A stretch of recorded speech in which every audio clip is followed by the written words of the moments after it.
Hello, and welcome to the Canadian Story, where we discuss what Canada is, what Canada could be, and what Canada should be. Hello, everyone, and welcome to another episode of the Canadian Story. We have Drew here with us, and I'm really excited to have Drew because we have not yet talked about Brazilian Jiu-jitsu on this podcast. And would we really be a podcast without talking about Brazilian Jiu-jitsu? But not only that, he is my brother-in-law's coach at Brazilian Jiu-jitsu. So a family friend and someone that my brother-in-law really looks up to, and I really look up to my brother-in-law. So ipso facto. Drew, tell us a little bit about yourself. Well, first of all, thanks for having me on, guys. I really appreciate it. And to sort of give a quick little rundown for your listeners, not only am I a coach of Brazilian Jiu-Jitsu, I actually own the academy. So I'm a small business owner here in Alberta, in a very small part of Alberta in Black Falls, which is like 10 minutes off of Red Deer. It's very small, but it's a good tight-knit community. I've been running this gym here for a little over 2 years. On top of that, though, my story is a little bit more strange than just your average gym owner, because I not only got into the art of Brazilian Jiu-Jitsu just like anybody would, just to have some fun and get some self-defense, but it ended up taking a strange turn about halfway through my training up to this point, where I started making memes about it online through Instagram. And that part of my Jiu-Jitsu story, I guess, exploded. It exploded to the point that, strangely enough, oddly enough, some guy in Black Falls, Alberta, actually has and runs the largest BJJ meme page on planet Earth. Yeah. Which is just an incredible Canadian story, right? It's like, what are we capable of? We're capable of so much more than we imagine, and it doesn't matter where we are. Like, I just for the listeners who don't know, I was born in Lacombe and raised in Black Falls, so this is obviously an area that's I live in Lacombe. Incredibly close to my heart, and the fact that a Albertan from Black Falls has been able to achieve this is just, as we always say on the Canadian Story, we need to sing the praises of Canadians more and talk more about the successes. And I'm just happy to have Drew, who's not only a Canadian, but he's from my hometown, and he's just killing it. So, sorry, go ahead, Drew. Hey, you want to hear something crazy, though? Speaking about Lacombe, is of all the places in Alberta, and Brazilian Jiu-Jitsu is still, like, when I started into it in 2007, it was the Wild West. Like, there wasn't a whole lot of options for Brazilian Jiu-Jitsu up here, but the first person who got a black belt in all of Alberta was from Lacombe. Really? He got it in 2001. He flew down to Brazil and trained there for like 3 years to get it. Wow. That's awesome. Yeah. Okay, so you have this global following. Mm-hmm. Would you want to talk a little bit about your podcast too? Because I find that incredibly interesting. Sure. Yeah. Like, I've done a few podcasts before. This is the first one I've done in a while. It's a solo podcast. I had one with a co-host for a while, and then got off that one, started this solo one. And to be honest, I just like talking, and I like talking about Brazilian Jiu-Jitsu, and you put the two things together, and I basically just ramble on about the two things combined. So I got guests that I bring on from all over the world that are tied into the scene somehow. I've even got like some of my close friends from around here that I talk to that just have like a cool take on the thing. And yeah, if you guys are interested in learning about it, we talk about everything in life, but there's certain episodes that really focuses on Brazilian Jiu-Jitsu, from like the philosophical side to the historical side to the mental fortitude side to, every aspect of it is kind of what it is. Oh, yeah, I'm sorry. It's called the Because Jitsu podcast. I forgot to plug it. Sorry. Yes. Because I'll just repeat that. The Because Jiu-Jitsu podcast. Negative. And Because Jitsu. Because Jitsu without the Jew. Sorry, because Jitsu. And that's not a racial thing. It's spelled different. Right.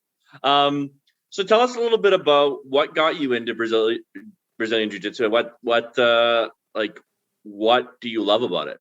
Well, first, how about I describe what it is for your listeners? Because this is something that I'll still run into everywhere I go. Is you say Brazilian Jiu-Jitsu and you might as well just speak a foreign language to people. Right, like, true. Is that's a martial art? Is that like karate? But basically what it is if you watch MMA, it's probably the easiest thing to understand is everything that happens on the ground outside of the punching and kicking is Brazilian Jiu-Jitsu. So it's grappling, it's wrestling with the idea and objective to control and submit your opponent with either joint locks or chokes.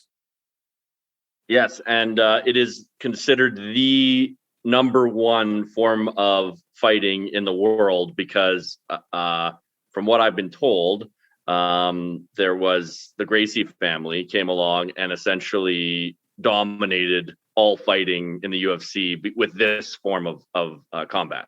Yeah, they did a really good marketing run from about 1917 to 1994. So they invented their style, which was at the time called Gracie Jiu-Jitsu at the turn of the century. They took a bunch of stuff they learned from judo that was crossing from Japan over to Brazil back when a lot of Japanese immigrants were coming over. Then they kind of they hyper focused on the ground portion of judo back then. Nowadays, you think of judo like Olympic judo, you think of just throwing people. That's basically all it is, because the Japanese started hyper focusing on the throws, the standing jiu-jitsu stuff, whereas the Gracies focused very heavily on the ground stuff, which is what we know now as Brazilian jiu-jitsu.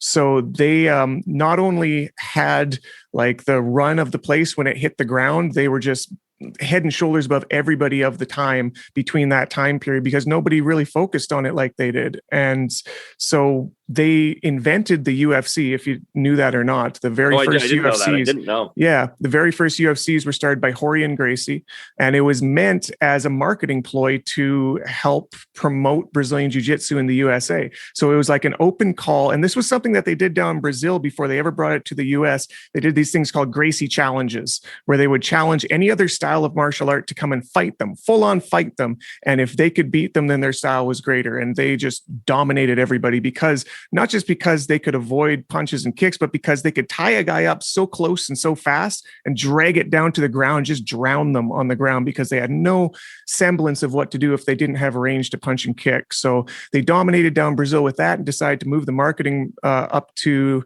the US, where they started the UFC. And it was exactly that. It was style versus style at the beginning. There was the karate guy, there was the sumo guy, there was the kickboxer. There was Art Jimerson came in with one boxing glove on one hand. It was kind of a freak show, to be honest.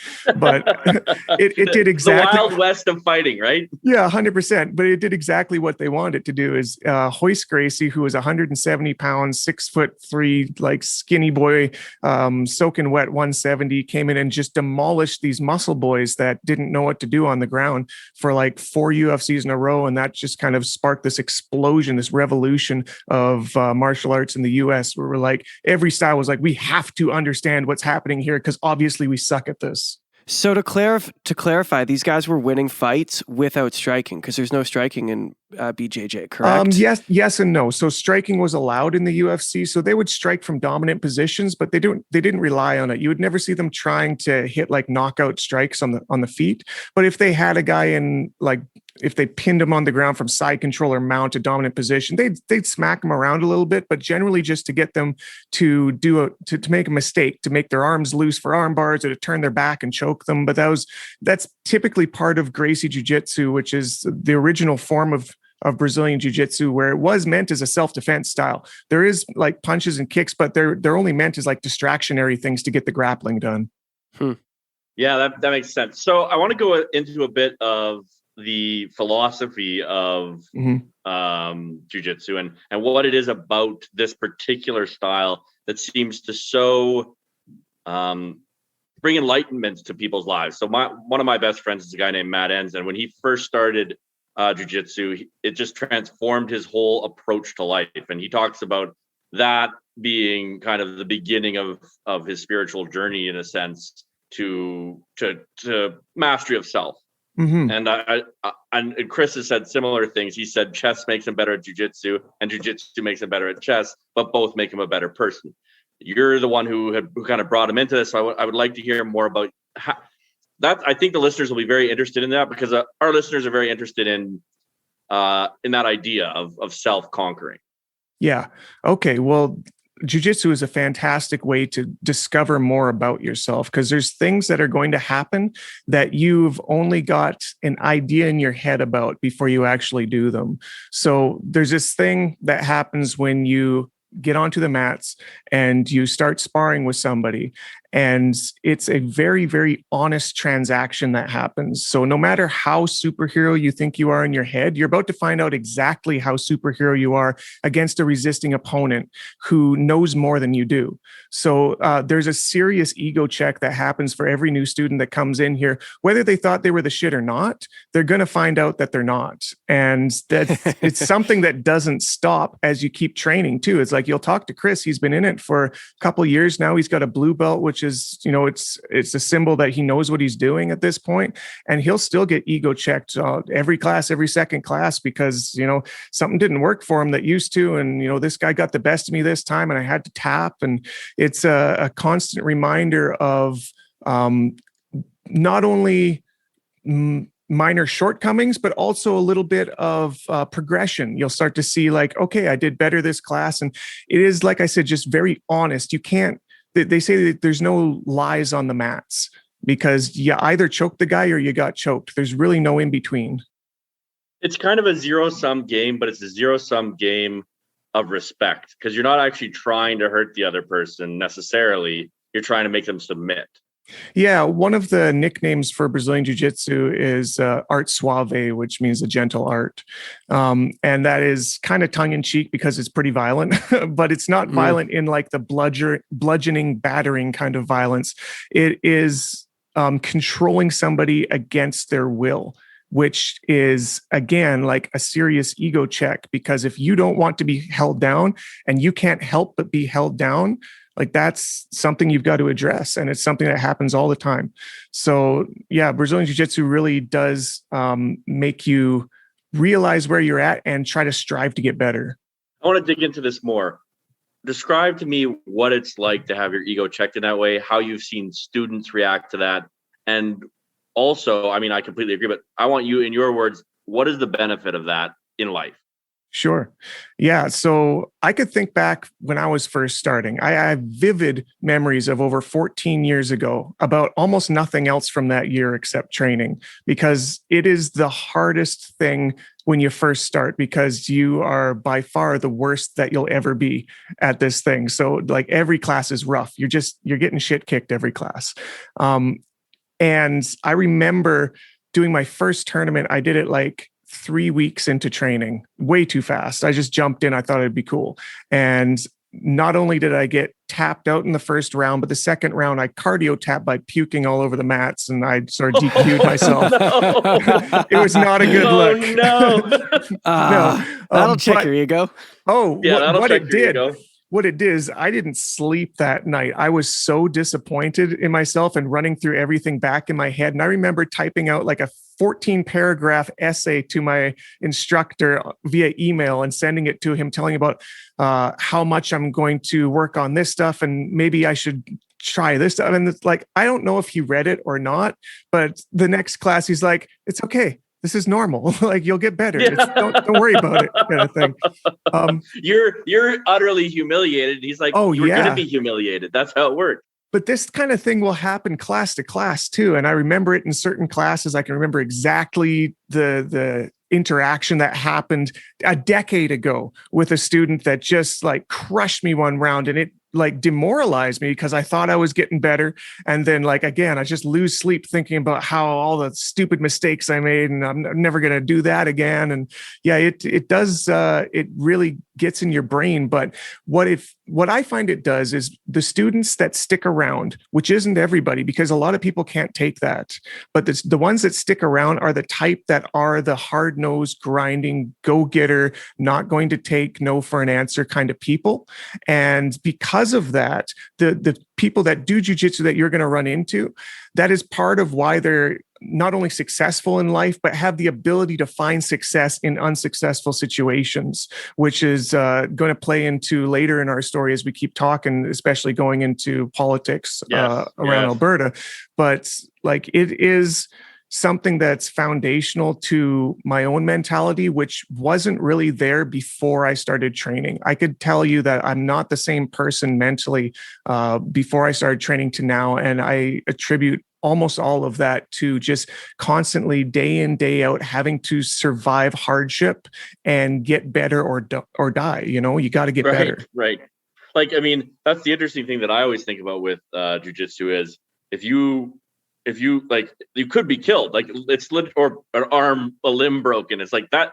The tap out is the admission that, okay, you could kill me. Pretty much. Yeah. That's when you listen to Joe Rogan talk about it, he talks about kills. Like when you get somebody in a choke, you got them in a kill. If you wanted to, you could end their life. And they're admitting that. And this is part of the honesty. The tap is against all of their best efforts, them admitting that you won. Like you can't get more honest than that.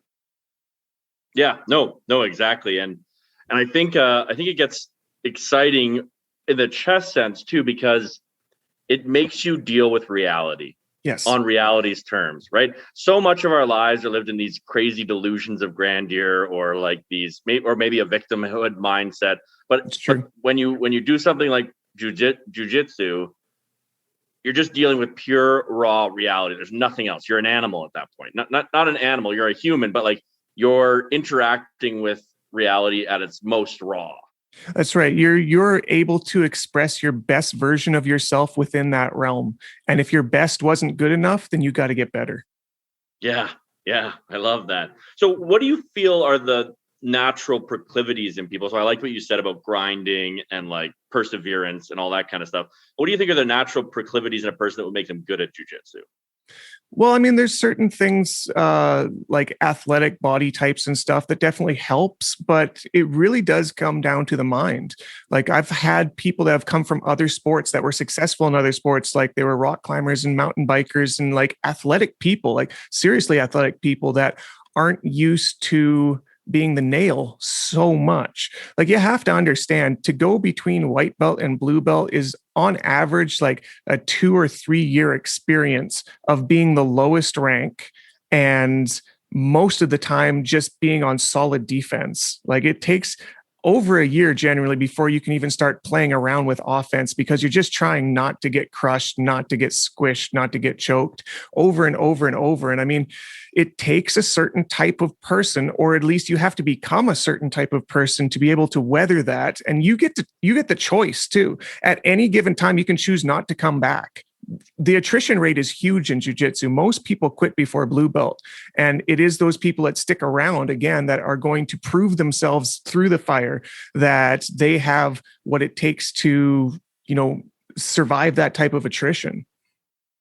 So I know that you're also the coach for my my nephew Brant, who I love dearly. And what do you see in kids? What does it teach kids? Because I've always thought, like I say this to my brother, well, I say this to Chris all the time. I say, like, I'm amazed by Brant. I think he's an absolutely exceptional kid. Of course, I would, but no, you're right. He's a little murderer. Yeah, he's a killer. Yeah, he is a killer. But what do you think it would do for kids? Because my friend Matt that I was just mentioning, he has his son Asher, who's my godson in jiu-jitsu as well. What do you think it trains in a child's mind? Because that's very different than an adult coming in and having to confront that. If you're confronting that as a kid, you haven't dealt with the same kind of ego building that happens if you're like coming in at my age, say. Mm-hmm. Well, this is something that the martial arts in general have boasted for a very long time, and it's not wrong, and I'll get into it, but I feel it's even more true for jiu-jitsu than most martial arts, is that it builds confidence. So the confidence that if you ever needed to, if against your better judgment, you ended up in an alteration where physical violence was about to happen or it was happening, this is something that suddenly isn't alien to you. You don't have to figure it out on the fly. In fact, a lot of these things come in automatic at that point. And like, look, we are going full force with each other under these, specific rules. There's no punching or kicking in my gym while we're rolling. But if there was, I mean, you would be fine because you're the one that's getting the dominant position, right? That's the idea, is you're in control of the situation, which gives kids a serious confidence boost that if they ever needed it, they have this ability. And what I was going to say, that I believe jiu-jitsu is a little more than most martial arts, not all martial arts. I think there's some other honest martial arts out there as well. But a lot of the traditional martial arts it's a a real confidence. It's not a false confidence. There's certain styles of martial arts where there's no touch sparring, where you pull your punches and, I would have got you, but I've never actually hit somebody before. And then you have to be rely on that when somebody's hitting you, some bully's trying to pick on you. This is something where you're absolutely sure if you get hit in the head, you're going to tie this guy up, pull him down, dominate him from a position until a teacher gets there or a friend can separate, it is a real confidence boost. I love that. And speaking of confidence, I want to go into what's happening in Alberta, but not just Alberta, Canada. This is the Canadian story. I mean, Ontario is way worse than we are here. Sure is. I think it sure is. Oh my goodness, a stay-at-home order. I can't even imagine. Like literally, go. You may not leave your home. Anyway, another one, yeah. I think that this is happening because we are led by timid people who lack confidence. And so when confronted with a difficult decision, they become afraid. And in acting out of fear, they actually end up hurting way more people than they would otherwise. Because the people who are being hurt by their decision, but it's not a direct correlation, right? It's a secondary pain. So you are a business owner in this province. You are an entrepreneur like myself and like Chris. We are the most hurt by this of any class of people, and we are also, and I'm gonna say this boldly, the cornerstone of an economy. For sure. Without the innovation of entrepreneurs, economy stagnate. I want your perspective on what's happening, and then I want to go into why we think it's wrong, and then hopefully, and normally on the podcast, I know to listeners, we're not negative without a solution. So we will provide a solution, but we're going to be fairly negative for a little bit here. Yeah, I kind of gave you guys a heads up that if you're looking for a happy-go-lucky, let's go Canada kind of raw situation, that's probably not the time for it. But I feel like I don't disagree with you at all. Yeah, we have to be honest with the times too. But before I get to the my, I guess, political take on what's going on right now, I wanted to talk to the timidity that you had just mentioned with the leaders. So how many people do you know or interact with who are not timid people that have like war experience, people that are cops, people that have to deal with actual hardship in very serious matters that would react in the way that our politicians do? None. So I grew up as a roofer, and I love roofers. I think they're wonderful people, but like they're the sailors of the modern world. They're a very violent, heavy drinking, hardworking. They're my people. They're the kind of people that I love. I still do some roofing just because I love it. And I guess it would be in a sense, jiu-jitsu, right? It's hard work. And you're in danger, right? A lot of people don't even want to climb up on a roof. No, right? They're terrified of the idea of heights, whereas roofers are just climbing up they're like sailors. That's what I mean. They're like climbing the mast. So I agree, and I look at these roofers, and yeah, maybe some of them have drug problems or whatever, and I'm like, these are more men than the people leading our exactly. Right I mean, I'm not going to speak to whatever type of strategic mind it takes to be a good politician, but for somebody who is an actual leader who people's lives rely on to make like hard decisions when it counts, I don't see that in our leadership anywhere. I don't know anybody who has that type of background that is in a serious position of power right now. And I think if they were, they wouldn't be making the decisions that they do. And then, I mean, we can look in other places in the world. And this is a really interesting thing that I've been doing lately is we've got 2020 behind us as like a test of what happened. We've got a full case study now. We can look at a full year from January to December during this pandemic, how it happened all throughout the world. And you can see every single place reacts differently to the exact same thing. That should be interesting to people who are trying to see, like, what were the outcomes of those different reactions? And what's strange is that some of the worst reactions were the places with the hardest lockdowns. Yeah. Yes. Yeah. Well, and with the worst results. For sure. And right? I mean, everybody talks about the I guess the offshoot effects of lockdowns outside of, just depression, but suicides, mental instability, domestic abuse. have risen across the board in ways that I don't think are even metrically trackable.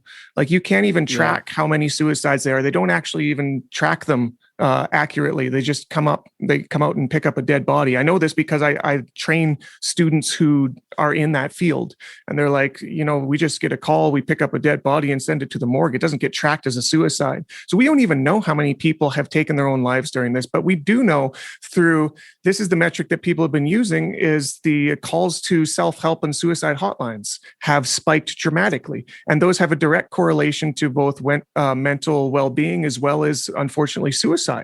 So the lockdowns, which again, you've got one person here in Ontario, we got two people here in Alberta. They not only have not shown that they actually deal with the problem to any great extent, it's just sort of like pushing it on to another day where we're going to do the same thing later. But this is our third one. And it obviously hasn't worked the first time, obviously didn't work the second time. So why are we doing this a third time? How many times do we have to do this in a row before we get it through our mind that maybe this isn't the actual solution? And I remember during the first lockdown that happened in March of 2020 and lasted here in Alberta until sometime in June. And I remember thinking, okay, they did it. They found out it didn't work. They're going to lift the restrictions, and there's no chance that they would do this again. The economy has been hit so hard that they had their one try at this. Thankfully, at least now I can get my business back open, and we're going to have to figure this out a different way with social distancing and vaccines. Maybe more targeted to like the old and the vulnerable. Absolutely. I've been saying this forever. I'm like, we sent $2,000 checks to people so they didn't have to work. If we'd taken that money and just poured it into defending the vulnerable and let everyone else continue living their lives, like that seems like a very common sense, clear solution. And what's funny but not funny is that, like I was saying, there are case studies from around the world of places that did that. And they could have used those in real time and been like, look, these are the results that are happening in X country over here. And it's, at least negligible, if not better results than the lockdowns. So why do we keep coming back to this thing that is clearly detrimental for people on a personal level and absolutely demolishing your own economy in a way that, look, you can't regrow an economy in a year. This shit that is happening now is going to echo through the ages. It's going to affect my children when they're trying to get jobs. This isn't like we're just going to play around and see what happens kind of shit. No. So in Alberta, because I'm an Ontario guy, this third lockdown, I would say, like the first lockdown, I think a lot of people were on board, even myself included. We didn't know. And so it's like, okay, exactly. we're going to try this. And then we did it, and there was a lot of speculation as to like what worked and what didn't. And then there was a second lockdown, and I was like, okay, I'm not really into this, but we're trying it again. We're like, the data's in at this point. Yep. And I feel like now that we are in a third one, the scales have shifted in the sense that there used to be a lot of people in favor, and now I feel like the majority are very much against it, in Ontario at least. That's the sense I get, kind of just like boots on the ground talking to people. Zach, that's only the case outside of Toronto. Yeah. Well, Toronto's a weird city, but my question is terrible place. I don't like it at all. The Jays are cool and the Leafs are all right, but everything else is weird to me. I heard it's the center of the universe to everyone that comes from Ontario. They told me that. Yeah. Oh, no. Everyone hates Toronto outside of Toronto. That is very accurate. But my question is, I feel like the public opinion has shifted on this third lockdown in Ontario. Do you find Where do you think the public opinion stands in Alberta? Do you see a similar sort of situation?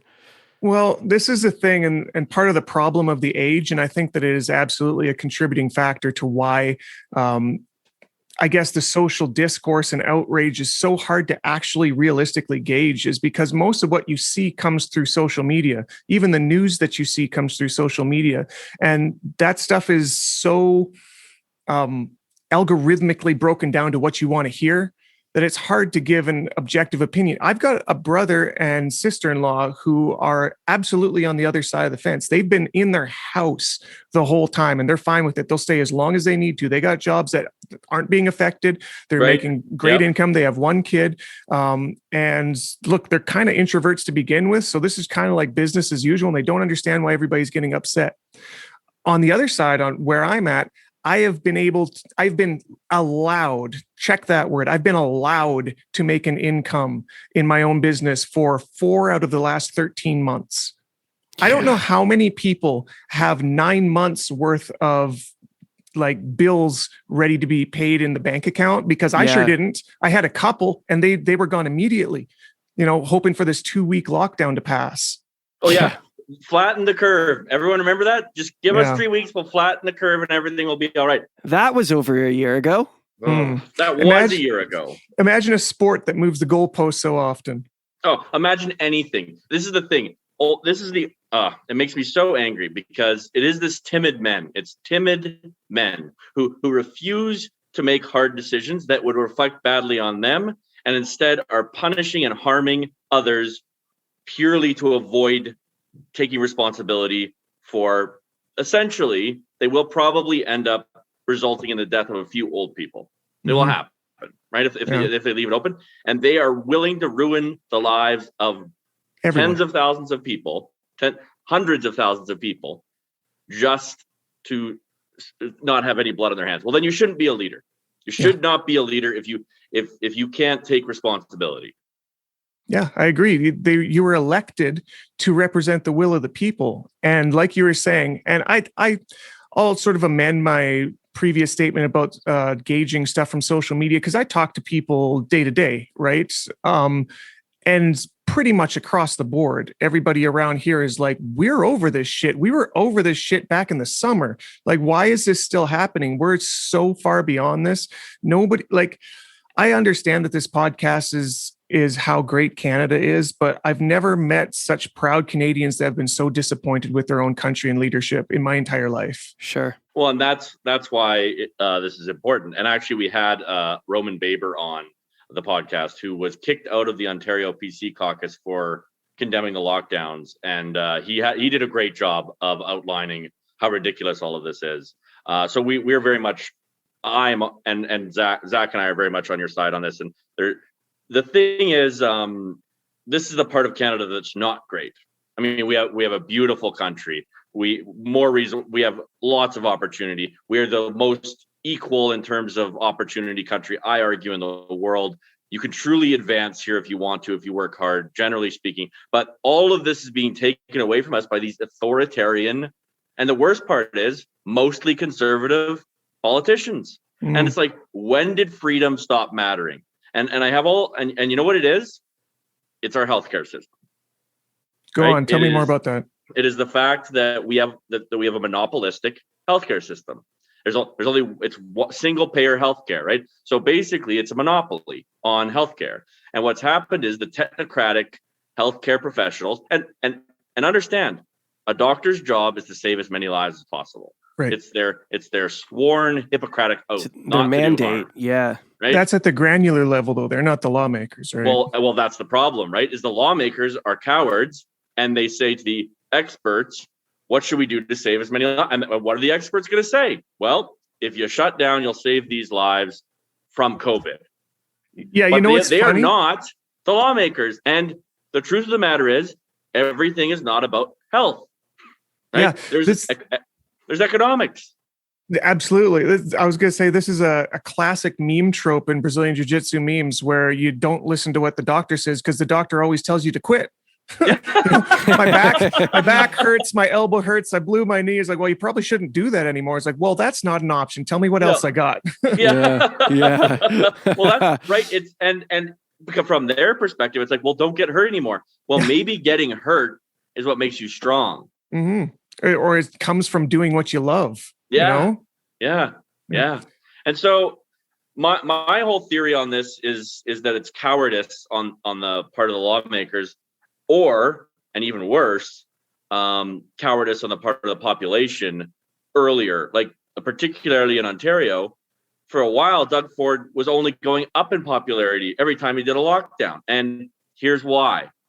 In places like Manitoba and Ontario, over 50% of the population work for the government. What? Over 50? Over 50. I didn't know that. In Manitoba, for sure, it might only be like 40. But think about it: teachers, nurses, police officers, and then you got bureaucrats. There are 100,000, more than 100,000 federal public servants in Ottawa. 10% of the entire population, men, women, and children in Ottawa, work for the federal government, right? Yeah. And then you have Queen's Park in Toronto. But not only that, like I said, you have teachers, nurses, police officers, firemen, and then you have Ontario Hydro. All of this is government, right? So no matter what happens, you're going to keep your paycheck. Right. And what is the end result? And this is what bothers me more than anything is, so we've got to a point where we are bleeding the people who pay these people dry. We're killing them. We're killing, because everyone's like, oh, the government is investing in this. No, the government's spending our money to do things.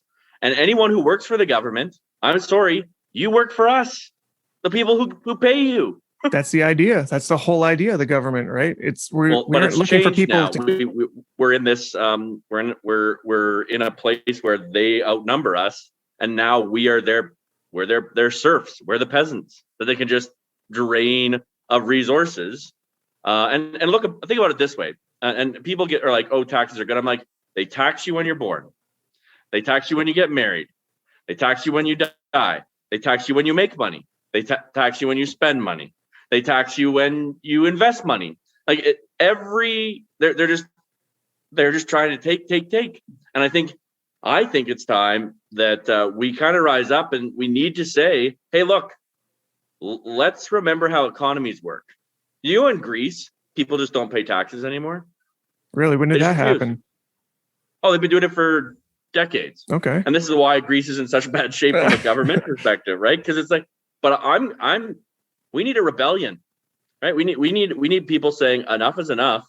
This government doesn't represent me, and I will no longer abide by their rules until they begin to represent at least my charter values. Yeah. None of this is charter. None of this is charter. Let's speak to that for a second. So my entire life growing up in Canada, I've lived my entire life in Canada. I've been very proud to be a Canadian. In fact, I have a lot of friends that are from the US that I would have nonstop debates about why Canada is better than the US all the time. Yep. Right. Yep. You know, and I always felt like I won those debates because it was an easy one to win.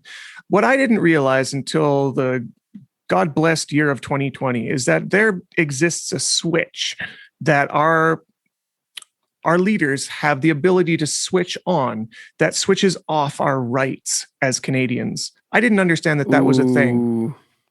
They can do this thing called emergency power, where all of a sudden they can contravene the Charter of Rights and Freedoms. When was that ever allowed? And now this is the thing, is they've been flipping that switch back and forth and back and forth. We're on our third lockdown where they keep contravening our rights as fucking first world individuals in Canada.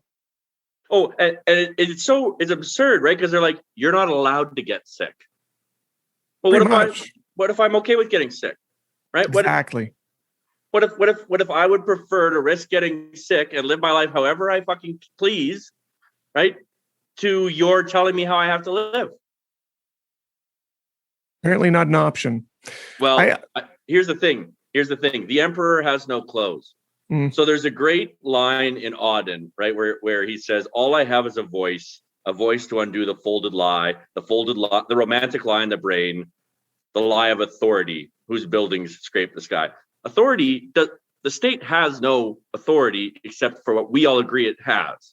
So if we all get together and say, nope, we're not obeying this anymore, we are no longer going to listen to your crazy authority. Then what are they going to do? There's not enough police officers. No. There's just not. And those people are the ones that are on your side anyways. Yes, I know. They train those people, and they don't give a shit about COVID. They would rather live their lives. And to be honest, they've got bigger things to worry about than trying to see if a business is open during COVID. You know, they've got actual criminals to deal with. Yeah. I know police officers, and I've had conversations with them about it, and they've said we're not handing out fines. Yep. We don't respond to those calls. We don't track those people down because we have actual crime to think about. Exactly. They're already understaffed and expected to stop the meth heads and crack lords of the world. But now we're supposed to be sending them out to like a hairstylist because they didn't wear a mask while they were cutting some kid's hair. It's so brutal. But you know what? One of the things that has been absurd, and I don't know if you've seen this, Drew or Zach, but I have, is the level of power that retail workers now think that they have to control what you do, and they love it. And I don't have a problem with retail, but like we're talking about people who've never had any power in their life, and suddenly they could get to tell you how you have to be at any given moment. Yeah, it's absurd, but it's happening. When did the Walmart greeter become the principal? The world is flipped on its head. Yeah. The world is flipped on its head. You know, to go back to what you were talking about, all of these apparently 50% from Manitoba to Ontario of public. So Ontario, I want to correct myself on that. I'm not positive, but it is. I know it's over 50% in Manitoba. You know what? 2 out of 3 statistics are made up on the spot, so I'm just going to take it as it is. There you go. There you go. But to go back to that, I've told so many people around here that understands like my financial situation and the duress that we're under as a business.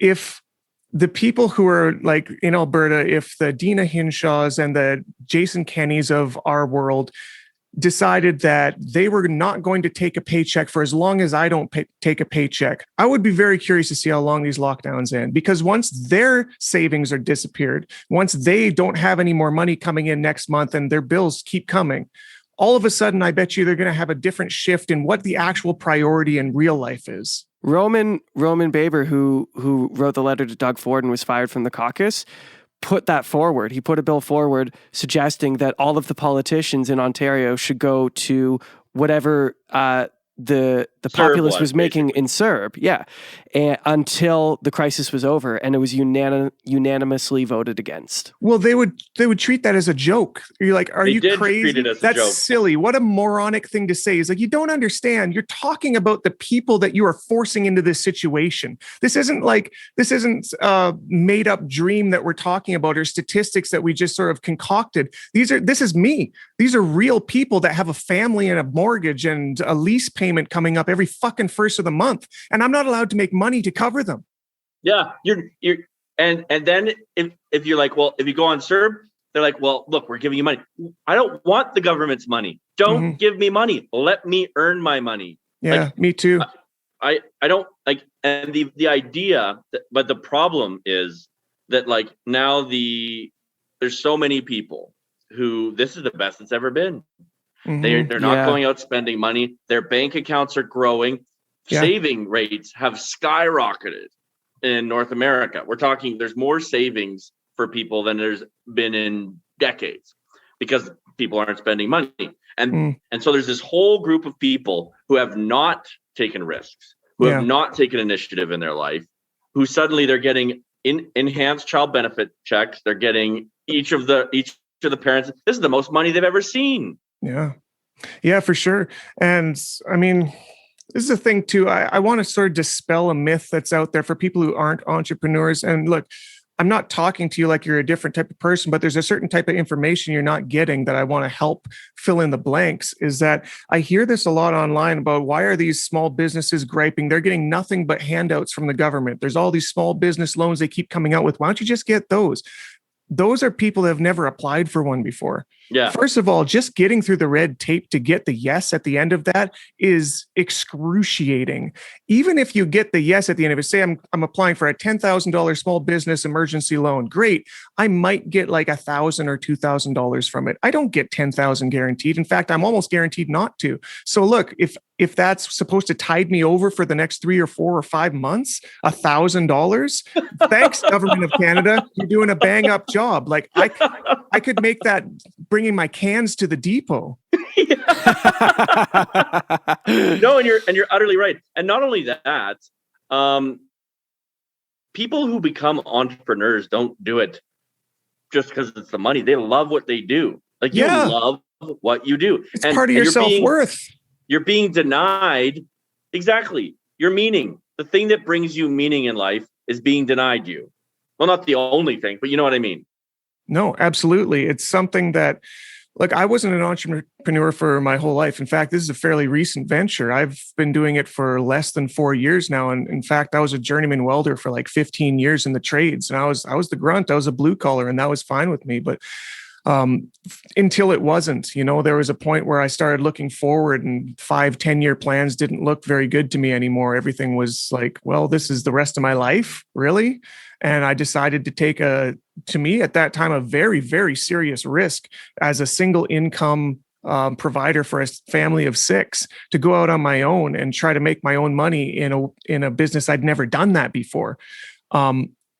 I guess the light at the end of the tunnel was I made it happen. In the first year of my business, which is the hardest year for any business to actually make good on income, I had to build a whole student base out of thin air. It started by eating up my savings and kind of placing the bet, hedging the bet that I'm going to be able to make money before my savings run out to replace it. That's the move that entrepreneurs make. And I made that move. And like my wife was biting her nails the whole time because there's nothing assured about that. That's a serious gamble. And if it doesn't work out, suddenly you don't have a nest egg or a job. Yeah, exactly. I made that work for me. And I guess that's, again, comes back to the jiu-jitsu mentality of just not giving up. Even if you don't know what's going on, you'll figure it out. You have to get better. You have to improve. And at the end of that year, I was in the black. I was making money back. And to give you a sense of this, that year was the year 2019. So the second year of my existence. Yeah. The moment I got in the black was 2020. And then we got shut down for like 4 months plus. Once we came back, we were allowed with like limited interaction cohorts. It was all very restricted, but at least I was allowed to make money again. I had lost 50% of my student base in that time. It's to be expected. I built it back up until November of 2020. I finally got back to where I was when they shut me off in March. And then it's like being dragged off the ground to be kicked in the balls, just to be dragged off the ground to be kicked in the balls again. Like it was the exact same thing. They flipped that switch and suddenly I'm not allowed to make money anymore. And not to get into the nitty gritty, but my business should have failed in January. I've been out of money that this business had made months ago, like 4 payments worth of bills ago. And this is, again, if we want to come full circle on my strange story, is where this social media presence has really been my only saving grace to keep this place open. Like I'm recording from my actual academy right now that is still just 4 empty walls being paid for, waiting for the chance to be able to make money for it again. That I've had to like magic hat a new giant chunk, thousands of dollars out of thin air that didn't exist the month before and isn't going to exist the month after for 4 months in a row. And that speaks to the entrepreneurial spirit, the never give up, the fuck you mentality of I'm not going down, and also it's just, again, this is not the type of mentality you see in the politicians that are just like, just hold on, it's almost done. Just like this last one, Kenny said, just wait till September. I've worked with these guys all of my adult life. I've been working for politicians all my adult life until I finally decided to go out on my own about 3 years ago, actually, and become an entrepreneur myself. And I will say this unequivocally. They have no idea how the real world works. They've been collecting a government paycheck. Jason Kenney's been collecting a government paycheck for 40 years. He doesn't even know what it's like to worry about bills. No. Right? And I think it's time that we say, you know what? You aren't in charge of us. You represent us. Mm-hmm. And we don't like the representation we're getting.